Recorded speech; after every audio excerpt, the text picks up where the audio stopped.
Nação, a gente perdeu uma porra da final, cara. Pelo amor de Deus. Léo Ortiz, Felipe Luiz, cara, Arrascaeta, Jorge, meu Deus do céu, cara. Eu não sei nem o que falar aqui. Não tem palavras, cara. Vem na minha mente 2023, pô. A gente veio de uma temporada muito boa e perdemos tudo. Ah, isso é brincadeira. Eu não vou me alongar muito aqui, não, senão eu vou me estressar, cara. Só vou deixar o vídeo rolar Duro aqui. é se passa e depois aqui a gente estaria discutindo. Vamos dizer que o Flamengo volta com 11, empata e vira o jogo. A gente ia estar discutindo aqui um erro de arbitragem, porque não foi expulso um cara que agrediu. O Carrascal foi irresponsável demais. Arrascar o Os pinguço. jogadores têm que ser, não só o do Flamengo, não. Eles sabem, mas agora tem que todo mundo estar falando. Gente, não adianta, qualquer movimento que vocês fazem vai aparecer, vai mostrar. E você perde um campeonato. Não estou dizendo que o Flamengo com 11 no segundo tempo era certo que ia ganhar o jogo. Mas foi um jogo equilibrado no segundo tempo. O Flamengo até continuou com a posse de bola. Teve algumas chances. Corinthians nos contra-ataques teve as chances também. Mas você com 11 cresce mais a possibilidade. E o Carrascal, a atitude dele, que ele não fez um primeiro tempo ruim. Para mim, 3 jogadores do Flamengo ainda destacam. Destacam assim, fizeram um bom jogo. O Pulgar correu para todo mundo no meio campo, marcou para todo mundo, que o Jorginho está muito abaixo, para marcar e para criar. E o Plata, que muita gente contesta, porque o Felipe Luiz sempre coloca o Plata. Ele foi o único jogador que criou alguma coisa ofensivamente. Foi o único. Então esses 3... E o Carrascal que estava jogando bem. Mas aí ele teve essa atitude que realmente comprometeu um segundo tempo todo do Flamengo. Mas aí é isso, né, Zé? Você tem o quanto ali da cabeça quente do campo e de uma falta de inteligência em saber que você tem o VAR? Falta de inteligência. Gosto também. É falta de inteligência. Hoje em dia, como o vovozinho já falou você não pode tentar fazer qualquer tipo de atitude antidesportiva, dar um soco, dar uma cotovelada, porque você tem VAR, você tem várias câmeras, você tem a pressão, muitas vezes, que os jogadores no campo fazem aí, forçam o juiz ou o VAR chamar o juiz para que ele possa ir até a câmera para observar. Assim, não dá mais para fazer isso. Você quer ver? Eu vou dar um outro exemplo para você tentar... O do Carrascal foi visto, né? Foi muito claro, né? Você dá o soco, você tem o gesto. Por exemplo, do jogo da final do Campeonato Paulista, do argentino que deu a cotovelada. O Aníbal. O Aníbal, que deu a cabeçada no Martins. Foi na Copa do Brasil. Foi querer dar uma de malandro, vou dar a cabeçada, vai ver que eu... né? E você pega, então você consegue pegar tudo isso. E aí você tem a velocidade do jogo, o VAR tem o privilégio de ter várias câmeras, vários ângulos e a velocidade. Você consegue ver exatamente o movimento, entendeu? Então, assim, ingenuidade não, é irresponsabilidade. O jogador de hoje não pode mais fazer isso. Não pode. Responsável demais, pô. Ele pode entrar duro, um carrinho um pouco mais forte, uma entrada mais forte, que acho que isso passa, isso é normal do jogo, você está com a cabeça quente e tal. Mas ser antidesportivo, ser desleal, né? Porque quando você larga a bola e dá um soco na cara do teu companheiro ali, você é desleal. Porque na sua época, o fora do lance, ninguém viu o que estava acontecendo, né, Zé? Não existia, não tinha esse negócio. Tinha mais lances. Pô, pelo amor de Deus, eu tenho um ouvido até hoje que estala, porque eu tomei uma cotovelada do Matossas e a bola estava do outro lado. A gente nem via. Estala até hoje, Zé? Estala até hoje, mas no passado, o vovozinho sabe o que eu estou falando. Escanteio, você ia jogar, você olhava a bola e olhava para ver quem vinha te dar soco, vinha para cima de você, era assim. Libertadores, então? Sim. Libertadores, você jogava com mas aí, sabe o que chama a atenção? Porque eu lembro que quando passou a ter o VAR, não é, Zinho e Mari? Naquele primeiro ano, alguns jogadores não estavam adaptados. Sim. E aí você vê que tinha gente que ainda, né, eram jogadores até formados de outra maneira. Exatamente. Não é o caso do Carrascal. Não. Que já é um jogador formado na era VAR. Exatamente. Não tem, assim, onde buscar desculpa. Foi muito responsável ali. E é isso, a gente está reforçando muito porque era um jogo decisivo, um jogo valendo taça. Se fosse uma partida em que o Flamengo, ele tivesse tido um desempenho bom, se tivesse tido a mesma vontade que o do Corinthians, a gente ia estar falando desse lance, mas talvez ia ter sido compensado pelos próprios companheiros, mas não foi. Ele prejudicou o Flamengo e ainda assim no segundo tempo deu muito Flamengo, mas não dá para você correr esse risco e deixar o time na mão desse jeito. A gente viu os primeiros minutos ali com um volume maior do Flamengo, até o Corinthians começar a aparecer e abrir o placar dessa maneira, então, Zinho, com o Gabriel Paulista, que é um novo reforço e mais um desses caras aí de personalidade no time do Corinthians, Não, muito boa contratação, um jogador que quis vir para o Corinthians, né, que tem assim, a sua origem lá de família, torcedores, né, do Corinthians, acho que ele também. Agora o que não pode é o...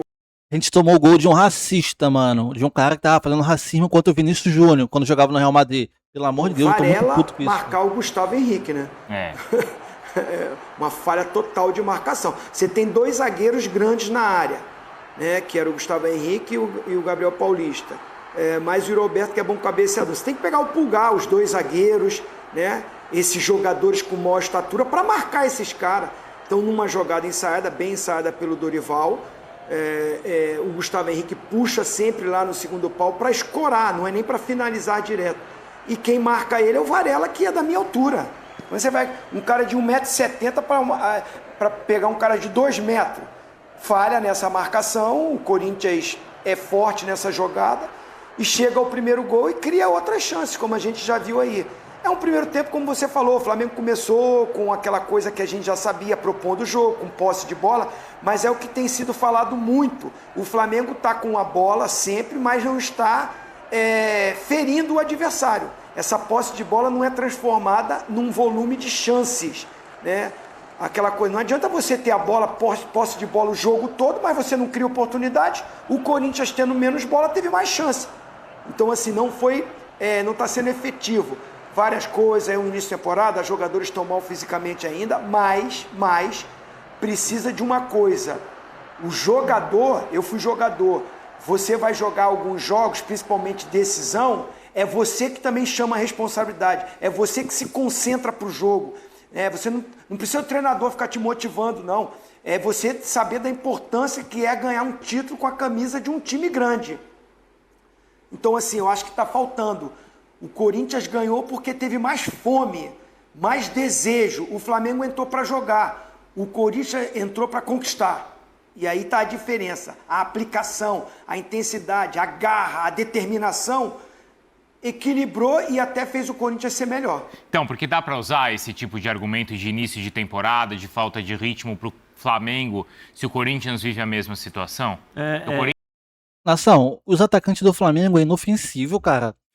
São arame liso, os caras cerca ali a área e não faz gol, pô. Não fere os caras, pelo amor de Deus, mano. O Flamengo é verdade, poxa. Ele termina a temporada passada no dia 17 de dezembro. Não é isso? O Corinthians depois, na decisão da Copa do Brasil, 21, foi? 21, então. Só que o Corinthians, os jogadores, desculpa, eu vou falar isso porque é o presidente do Flamengo que reclamou para mim. Que ele ficou chateado com essa situação, dessa mudança de planejamento. O Corinthians termina 21, voltou a treinar primeiro que o Flamengo, que terminou no dia 17. O Flamengo voltou a treinar no dia 12 e o combinado era para voltar a treinar no dia 6. Há uma diferença.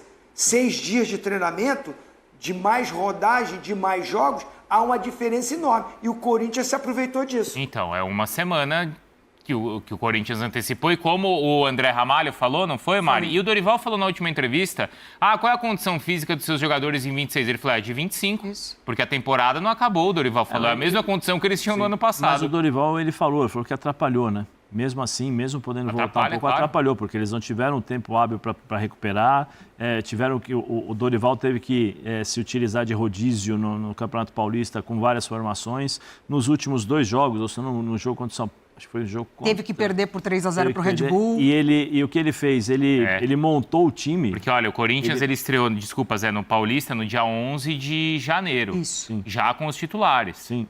Mas aí também não dá pra gente tratar isso como normal, né? Não, mas estou dizendo, não foi normal. O próprio Dorival, na última entrevista pré-jogo contra o Flamengo, ele falou, olha, nós vamos com o time que nós temos de melhor. No jogo, ele falou assim, eu fiz as substituições nesse jogo já pensando no jogo contra o Flamengo. Ele não fez nem pensando no jogo que estava acontecendo, que tinha acontecido. Ele estava pensando no jogo contra o Flamengo. Por quê? Você tem os dados técnicos dos jogadores, dados fisiológicos. Tem a coisa que eu acho que o Dorival tem, que é muito importante, E aí, você está pronto para jogar? Exatamente. Como é que você está se sentindo? Vai jogar? Tem Não vai essa pro troca, jogo? né? Tem essa troca. Eu acho que o Dorival consegue fazer isso de uma maneira sadia com os jogadores, né? Aquela de questão de olhar nos olhos. Hoje eu não sei Não com o tem André problema Ramalho. de deixar... Não sei com o André Ramalho, né? Porque o André Ramalho vinha jogando, não sei como é que foi esse momento de informação. Mas ainda assim, Ó, o Dorival ele consegue mas superar mesmo esses momentos, Mas né? assim, existem, dentro da sua pergunta, Bruno, existem casos e casos. Hoje, o caso do Flamengo não era para sentir a perna pesada. Sabe por quê? Vem de 2 derrotas, já vem forçado porque no Campeonato Carioca foi obrigado a adiantar o... Então, assim, já vinha com uma expectativa alta, né? E não correspondeu nesses Já vinha últimos... precisando dar uma resposta. Sim, nesses dois jogos, precisando dar uma resposta. E assim, se fosse um Campeonato Brasileiro, se fosse um Campeonato Carioca, você poderia entender determinadas situações. Mas é uma final. Taça. É uma taça. O próprio Felipe falou que era um jogo importante. Sim. Por quê? Porque agora você tem que dar entrevista. Você tem que explicar o que aconteceu. Você tem que explicar por que o time do Flamengo não consegue acelerar o jogo. Você tem que explicar por que não tem liderança. Porque as suas lideranças, como o vovozinho falou, você não consegue ver isso dentro de campo. Tem coisa que é o jogador. Pô, eu vou jogar contra o Corinthians, eu olho, é impossível um cara não se motivar. A gente está falando de postura, né, de Zé? postura. Não só de Isso, taticamente as coisas não aconteceram, lógico. né? É impossível você não olhar um estádio cheio do jeito que estava e falar assim, pô, eu vou arrebentar esse time, eu vou correr, eu vou... Você cria mecanismos dentro da sua própria cabeça para falar assim, hoje não. Hoje eu vou matar, eu vou morder, vou arrancar a cabeça do jogador que vai jogar contra mim, porque eu quero ganhar. O Flamengo, em momento algum, hoje... não teve isso. Então, dentro da sua pergunta, hoje não era caso de ficar olhando cansaço ou não. Até porque o banco do Flamengo é superior ao do Corinthians. Muito. Se você superior, se você precisar. Então, você poderia administrar essa situação de 45, 60 minutos e colocar gente nova com qualidade sem perder a qualidade de jogo. Entendeu? Mas só que aí faltou entendimento de que era uma final. Agora, o Felipe precisa acelerar isso. O Felipe precisa acelerar isso, porque nós estávamos durante a semana, né, eu fiz até essa pergunta para o vovozinho nos deu uma informação porque teve essa conversa com o BAP. O BAP falou, eu dei todos os jogadores, eu coloquei nas mãos do Felipe a quantidade de jogadores necessários para ele ganhar tudo. É verdade. Já perdeu agora. E aí não pode perder agora para o Inter, certo, Mari? Sim. No meio de semana... na quarta-feira, porque já vem de derrota. E depois ainda tem o jogo com o Sampaio Corrêa no Carioca, que já virou decisão no final de semana, no Campeonato Carioca. E ele já perde um clássico que foi do Fluminense. Aí ele perde estreia de Campeonato Brasileiro, perde agora uma taça. Essa derrota tomando 2 gols em todos os jogos, ele já vai pressionado já para a sequência que tem. Ozinho, e a estreia do Paquetá, como foi? Ruim, assim, é ótimo jogador, é ótimo reforço, acho que tem tudo para ser o grande destaque no futebol brasileiro, tem qualidade para isso, mas precisa trabalhar com um novo grupo, precisa se encaixar no sistema tático. Eu volto a dizer, a posição que ele entrou hoje, o setor que ele atuou hoje, meia pelo lado direito, o Felipe Luiz fez um 4-4-1, deixou o Plata centralizado, e ele veio ser o cara pelo lado direito, o Arrascaeta com movimentação pelo lado esquerdo, e os 2 volantes ali, o Pulgar e o Jorginho. Né? Sem a bola, você via ele toda hora tentando vir para marcar o Bidu. Para mim, não é a melhor função dele. A não ser que haja bastante treinamento, tal. Eu prefiro o Paquetá como um segundo jogador de meio, ele com o Jorginho, ele com o Pulgar, ou ele no lugar do que o Arrascaeta joga, centralizado, quiçá pelo lado esquerdo também. Pelo lado direito é a posição que eu menos vi ele jogar, meia pelo lado direito. E ele não entra bem, toma algumas decisões equivocadas, acho que teve momentos que ele podia chamar a responsabilidade para ele quis passar a bola para o Arrascaeta, sabe, essa coisa de saber que o Arrascaeta foi o grande jogador dos últimos anos, é a grande estrela. Teve momentos que ele poderia arriscar. A questão não é se o Lucas Paquetá foi bem ou mal. Foi que o time do Flamengo por completo foi uma merda, cara. Ninguém jogou nada. Pô, chegava a dar nojo às vezes, pô. Ele tentou passar para o Arrascaeta e errou os passes. Normal de quem está desentrosado ainda. E também entrou num time com um a menos e com outro time melhor postado, melhor organizado. Então, para ele também render, num dia que o Flamengo está muito abaixo e que o adversário está muito bem compactado e marcando. Não sobrou muito espaço para ele. Mas caiu no pé dele a bola do jogo para o Flamengo. E ele falhou, né? Pela expectativa que se tem, pelo jogador de seleção que ele é, pelo grande jogador que ele é, o craque não pode perder um gol desse. Então, ele não fez uma boa estreia. Fez uma estreia ruim. Porque aí a imagem vai ser essa, né? Da bola ali na pequena área, praticamente, que tá no pé A bola do dele. empate, né? Sim. Era a bola do... Bom, ali era chance de gol, realmente. Eu vou cortar aqui pra não alongar muito, mas assim, se no próximo jogo, Flamengo e Internacional, eu ver de novo no time Pedro, Jorginho, Arrascaeta, Léo Ortiz, esses 4 jogadores juntos no campo, eu vou xingar muito o Felipe Luiz. Eu vou fazer questão de ir lá na rede social do Felipe Luiz e soltar uns palavrão pra ele lá. Porque Léo Ortiz, Arrascaeta, Jorginho, Pedro, os caras não começou a temporada ainda, pô. Deve ter enchido a cara, tá totalmente fora de forma, não consegue correr nenhum deles. Eu não vou me alongar muito aqui. O meu advogado falou pra mim ficar quieto. Entendeu? Mas isso aí, nação, eu tô muito puto com o jogo de hoje, cara.